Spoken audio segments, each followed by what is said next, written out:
जवारा में चलती रहो है न जिंदा जकारो है गलती हमरे चलो है जवारा में चलती रहो है न जिंदा जकारो है गलती थाना पुलिस कोर्ट जानो है कहो नहीं आएगे थाना पुलिस कोर्ट जानो है कहो नहीं आएगे गचौड़ी नवादा जिला के मरद मगहिया दाव नहीं है गचौड़ी गया जिला के मरद मगहिया दाव नहीं है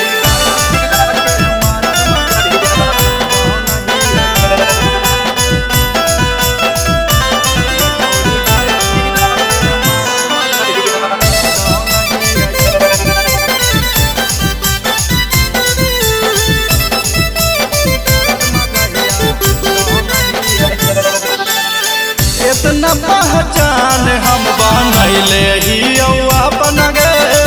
कर देवो कहियो मर्डर धर दो नहीं प्रशासन गे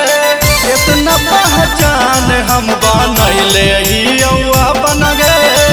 कर देवो कहियो मर्डर धर दो नहीं प्रशासन गे पाला में हमरा जे पकड़ा है नमल दे से उतर डरा है गवाबे में अपना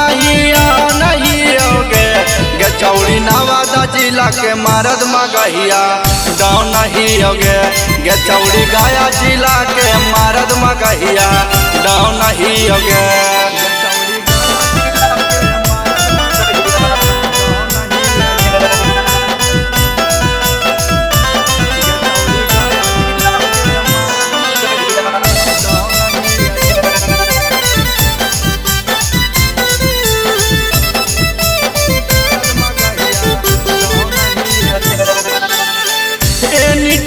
कमर में पिस्टन चालो ही खो सके